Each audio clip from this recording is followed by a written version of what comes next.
Every day, something dramatic happens in the Caribbean that affects our lives. We'll give you the details. We'll give you the facts on Caribbean Perspective with Eddie Frederick.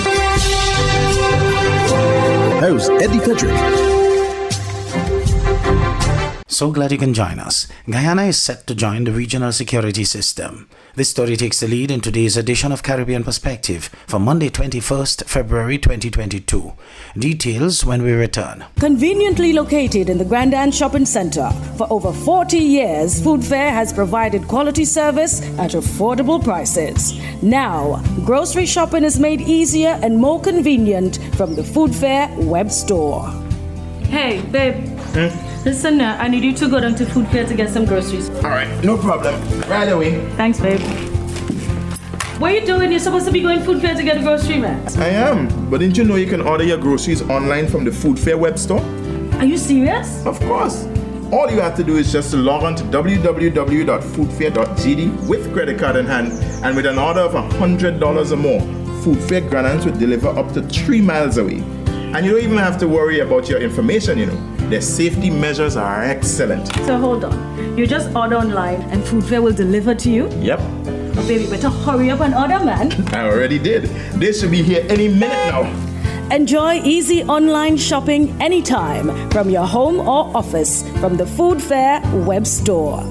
Food Fair, where you can fill your baskets without emptying your pockets.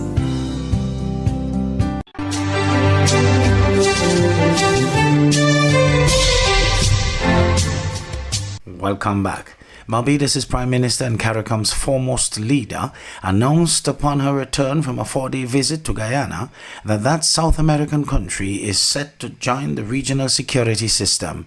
More in this Gordon Mosley News Source Guyana report. In the Eastern Caribbean bloc, which was created in 1982 to counter threats to the stability of the region and for the defense and security of the region, the Prime Minister was at the time updating Barbadians on her 4-day visit to Guyana. That is a significant impetus for us in the Southern Caribbean. Guyana's military is long established and is well equipped, and therefore the ability to have another anchor in the regional security system, is something that will enhance the ability of the RSS not only to respond to national security issues, but in particular as we get ready to go into the hurricane season. The Prime Minister also raised the issue of the training of Guyanese hospitality workers by Barbados and the training of Barbadians by Guyana in the area of skills development. Prime Minister Motley also announced that manufacturers from Guyana will be heading to Barbados in April for meetings and business linkages. Similarly, we were able to have discussions with their manufacturers, and in fact I'm happy to report that there will be a group of Guyanese manufacturers coming here early in April, and looking at a range of products, including prefab housing. We looked at the whole issue of access to timber. We looked at the issue of, and have been discussing seriously, the question of combined training.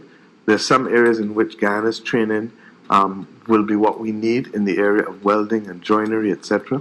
And there are other areas in hospitality where we can provide significant opportunities. They want 6,000 hospitality workers trained, and we have already started the process of providing for that. With respect to tourism, Prime Minister Motley said there are opportunities for co-branding, particularly in Europe, as well as international transport and logistics for the movement of cargo. In addition to that, we discussed the question of how do we get the whole issue of reducing the cost of air travel between our countries, because once people start moving, they're going to find the opportunities that governments haven't even thought about. And I believe that therefore is also going to be one of the things you'll see significant progress on over the course of the next few weeks. The countries also discussed the question of food prices and how they can work together to have those questions addressed.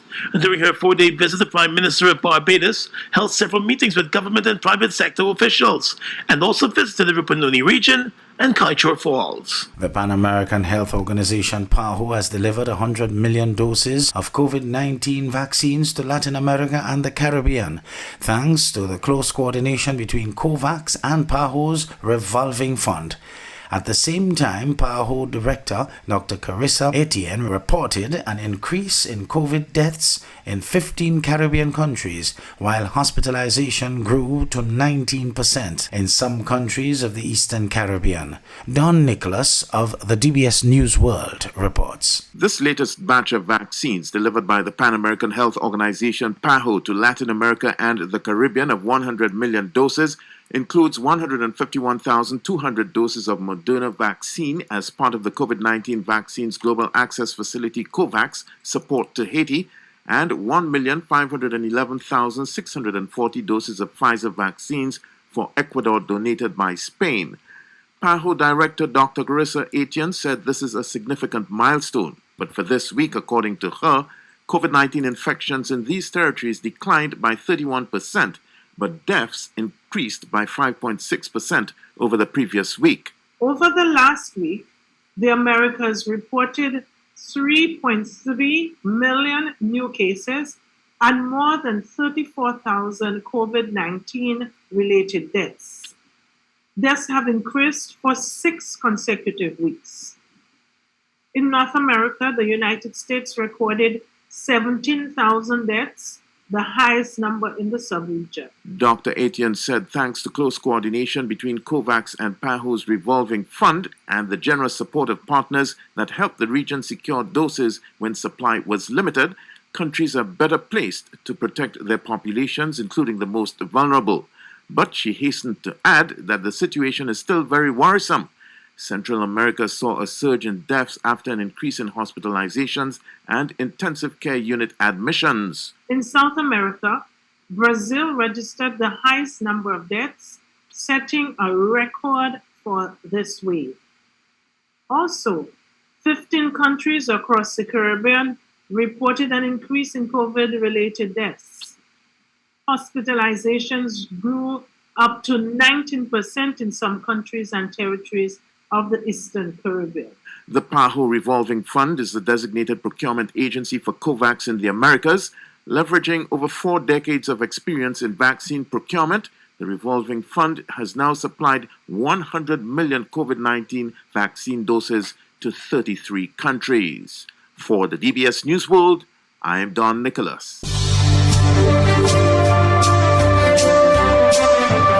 You're listening to Caribbean Perspective with Eddie Frederick.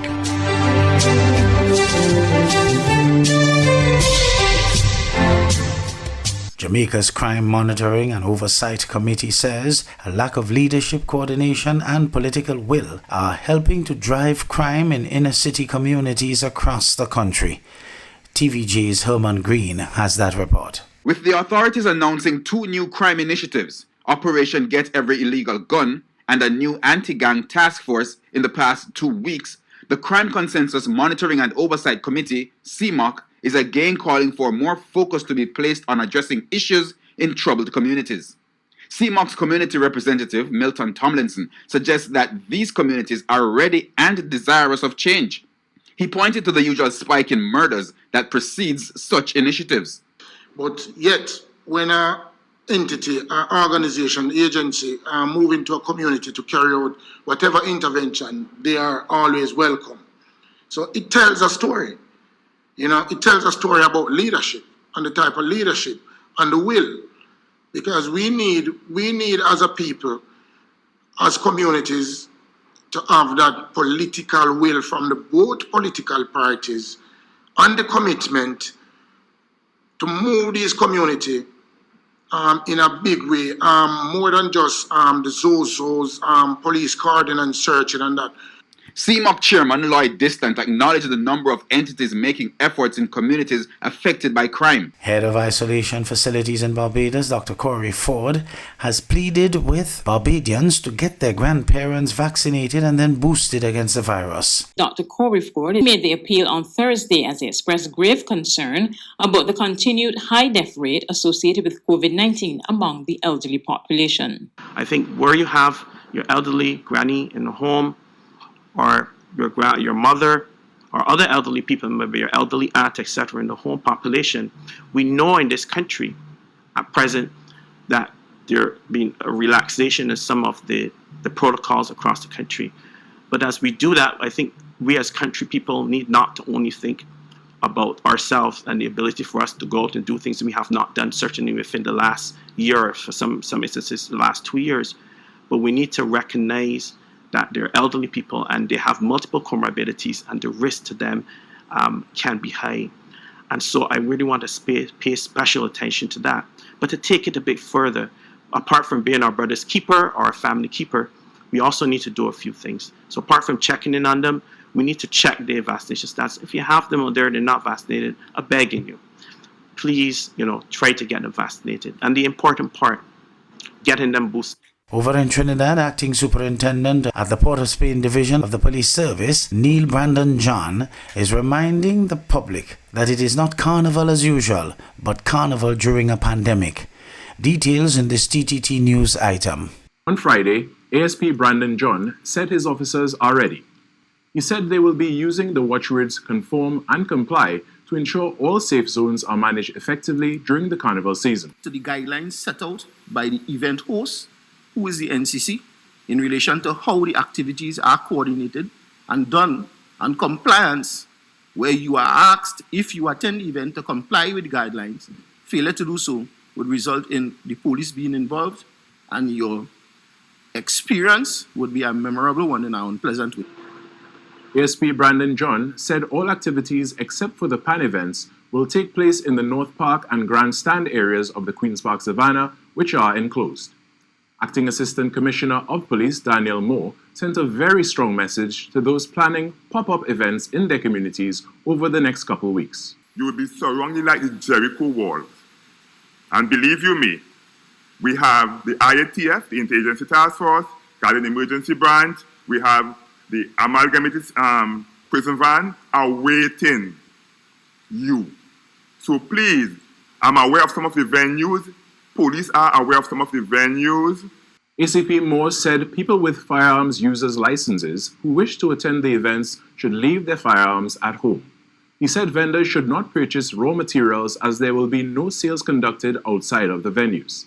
Events at the Queen's Park Savannah will begin tomorrow, Saturday 19th, and continue until March 5th.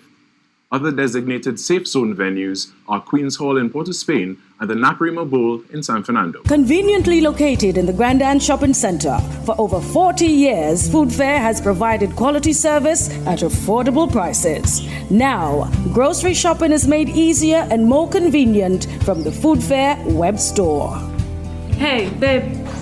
Listen, I need you to go down to Food Fair to get some groceries. All right, no problem. Right away. Thanks, babe. What are you doing? You're supposed to be going Food Fair to get a grocery, man. I am, but didn't you know you can order your groceries online from the Food Fair web store? Are you serious? Of course. All you have to do is just to log on to www.foodfair.gd with credit card in hand, and with an order of $100 or more, Food Fair Granans will deliver up to 3 miles away. And you don't even have to worry about your information, Their safety measures are excellent. So hold on. You just order online and Food Fair will deliver to you? Yep. Oh, baby, better hurry up and order, man. I already did. They should be here any minute now. Enjoy easy online shopping anytime from your home or office from the Food Fair web store. Food Fair, where you can fill your baskets without emptying your pockets.